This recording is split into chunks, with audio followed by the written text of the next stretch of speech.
Octane আর petrol কিন্তু আমাদের কিনতে হয় না। বাংলাদেশেও পেট্রোল, অকটেন, ডিজেল উৎপাদন হয়। একথা অনেকেরই অজানা থাকলেও দেশেই একটা জায়গা রয়েছে যেখানে উৎপাদন করা হয় জ্বালানি। কিন্তু নিজের দেশে জ্বালানি উৎপাদন হওয়ার পরও হঠাৎ করে এই তীব্র সংকট কেন তৈরি হলো? অনেকে বলছেন বহু বছর ধরে রাস্তায় গাড়ি চালাচ্ছেন, জীবনে কখনো এমন তেলের সংকট দেখেননি। ইঞ্জিন বন্ধ গাড়ি ঠেলে পাম্পে নিতে বাধ্য হচ্ছেন অনেকে। আর পাম্প মালিকদের কথা শুনলে তো আরও অবাক হবেন। ময়মনসিংহ ও ঢাকার পেট্রোল পাম্প মালিক সমিতির নেতারা বলছেন, তাদের পাম্পে যেখানে আগে দিনে ৫-৬ হাজার লিটার তেল বিক্রি হতো, সেখানে চাহিদা হঠাৎ করে লাফিয়ে ২০ থেকে ৩০ হাজার লিটারে গিয়ে ঠেকেছে। যে মানুষটা আগে স্বাভাবিকভাবে ১ বা ২ লিটার তেল নিতেন, তিনি হঠাৎ করে ৫-১০ লিটার, এমনকি হাজার টাকার তেল কিনে মজুত করতে শুরু করেছেন। দেশে কি আসলেই তেল নেই? আমাদের অনেকেরই একটা বদ্ধমূল ধারণা রয়েছে যে বাংলাদেশে বোধহয় ১ ফোঁটাও তেল উৎপাদন হয় না। আমাদের ব্যবহারের পুরোটাই হয়তো বিদেশ থেকে অনেক চড়া দামে কিনে আনতে হয়। কিন্তু বাস্তবে দেশের সিলেট অঞ্চলে যে গ্যাস ফিল্ডগুলো রয়েছে, সেখানে মাটির নিচ থেকে শুধু গ্যাসই ওঠে না, গ্যাসের উপজাত বা বাই প্রোডাক্ট হিসেবে সেখান থেকে পাওয়া যায় কনডেনসেট। এই কনডেনসেট জিনিসটা আসলে কি? এটা হলো এক ধরনের তরল হাইড্রোকার্বন। এই কনডেনসেটকে রিফাইনারিতে নিয়ে যখন প্রক্রিয়াজাত করা হয়, তখন সেখান থেকেই জাদুকরীভাবে বেরিয়ে আসে পেট্রোল, অকটেন, ডিজেল, কেরোসিন এবং বেশ কিছু পরিমাণ LPG gas. Sylhet gas fields limited এবং দেশের আরও ৪টি বেসরকারি কোম্পানির রিফাইনারি মিলে এই কনডেনসেট থেকে জ্বালানি তেল উৎপাদনের কর্মযজ্ঞ চালিয়ে যাচ্ছে দিনের পর দিন। শুধু সরকারি প্রতিষ্ঠান সিলেট গ্যাস ফিল্ডসের ফ্র্যাকশনেশন প্ল্যান্টের কথাই যদি বলি, তাদের ২টি প্ল্যান্টে প্রতিদিন ৭,৫০০ ব্যারেল কনডেনসেট প্রক্রিয়াজাত করার বিশাল ক্ষমতা রয়েছে। তবে দেশে সাম্প্রতিক সময়ে গ্যাসের উৎপাদন কিছুটা কমে যাওয়ার কারণে বর্তমানে তারা প্রতিদিন প্রায় ৪,৫০০ ব্যারেল কনডেনসেট প্রক্রিয়াজাত করছে।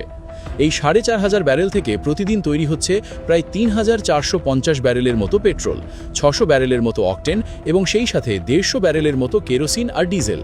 দেশে পেট্রোলের মোট যে চাহিদা রয়েছে তার প্রায় ৩৩ থেকে ৩৫% এই এক জায়গা থেকে পূরণ করা সম্ভব হচ্ছে, আর অকটেনের চাহিদার পূরণ হচ্ছে ৭ থেকে ৮%। এখন যদি সরকারি আর বেসরকারি সবগুলো রিফাইনারির হিসেব একসাথে মেলাই, তাহলে হিসেবটা বেশ অবাক করার মতো।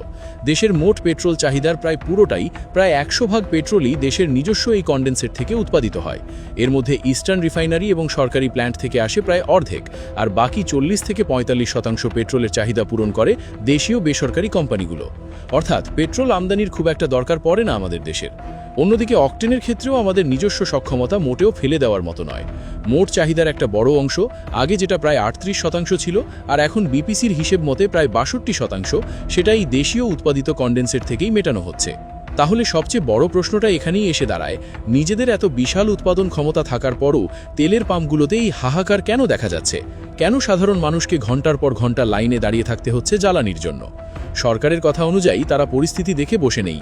যখনই তারা দেখল বাজারে একটা কৃত্রিম অস্থিরতা তৈরি হচ্ছে, তখনই তারা দেশের ভেতরের উৎপাদন আরও বাড়ানোর নির্দেশ দেয়।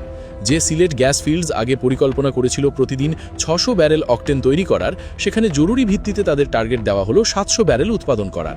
আগে তারা সপ্তাহে ৫ দিন তেল সরবরাহ করত, সেটা বাড়িয়ে টানা ৭ দিনই সরবরাহের ব্যবস্থা করা হলো। এখান থেকে উৎপাদিত তেল ডিলারদের মাধ্যমে শুধু সিলেট অঞ্চলেই নয়, রংপুর, পার্বতীপুর, বাগাবাড়ির মতো বিশাল এলাকাগুলোতেও পৌঁছে যাচ্ছে প্রতিনিয়ত। জ্বালানি বিশেষজ্ঞদের মতে বিবিয়ানা গ্যাস ফিল্ডের মতো বড় জায়গাগুলো থেকে আগে যেখানে প্রতিদিন ১২০০ থেকে ১৩০০ ব্যারেল কনডেনসেট আসত, সেটা গ্যাস উত্তোলন কমার কারণে এখন ৯০০ ব্যারেলে নেমে এসেছে।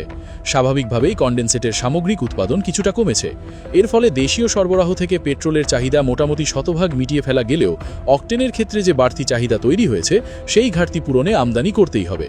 হিসেব অনুযায়ী আগামী মাসের জন্য যতটা অকটেনের প্রয়োজন, তার চেয়ে দ্বিগুণ পরিমাণ অকটেন বাজারে আসছে। কিন্তু এত সবকিছুর পরও রাস্তাঘাটে গাড়ি বন্ধ হয়ে যাওয়ার মতো অবস্থা কেন তৈরি হলো? আসল গণ্ডগোলটা বেঁধেছে একেবারে অন্য জায়গায়, যা আমাদের মনস্তাত্ত্বিক এবং বাজার ব্যবস্থার ত্রুটির সাথে জড়িত।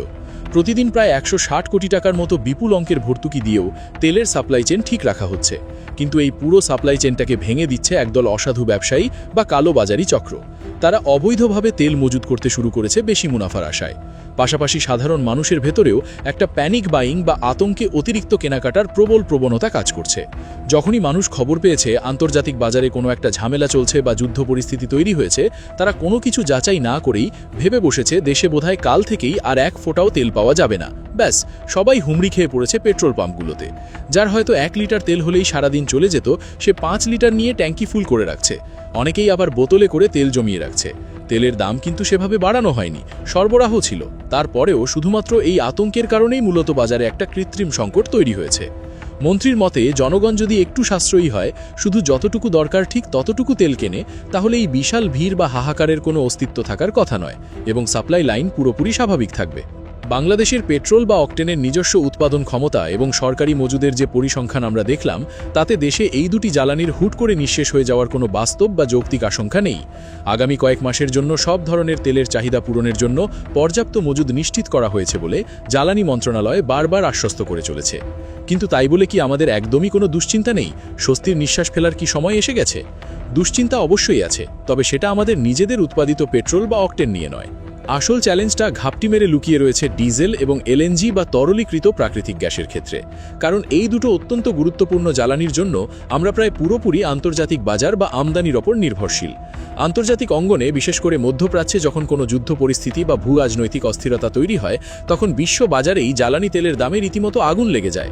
সাপ্লাই চেন বা সরবরাহ ব্যবস্থা মারাত্মকভাবে বাধাগ্রস্ত হয়, যেমনটা ইরান যুদ্ধের ক্ষেত্রে হচ্ছে।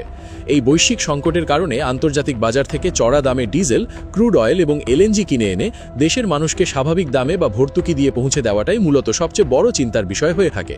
অবশ্য বাংলাদেশের হরমুজ প্রণালী দিয়ে জ্বালানি নিয়ে আসায় কোনো বাধা নেই ইরানের পক্ষ থেকে। আবার দেশের ভেতরে উৎপাদিত পেট্রোল বা অকটেন নিয়ে আমরা হয়তো আপাতত নিরাপদ, কিন্তু বৈশ্বিক রাজনীতির টালমাটল অবস্থায় ডিজেল আর এলএনজির সরবরাহ ঠিক রাখাটাই আগামী দিনের সবচেয়ে বড় আর কঠিন পরীক্ষা হতে যাচ্ছে দেশের জন্য। তার চেয়েও বেশি চিন্তার বিষয় বাজার সিন্ডিকেট আর অসাধু ব্যবসায়ীদের তৎপরতা নিয়ে। কারণ যুদ্ধ লাগে বিদেশে, দাম বাড়ে বাংলাদেশে।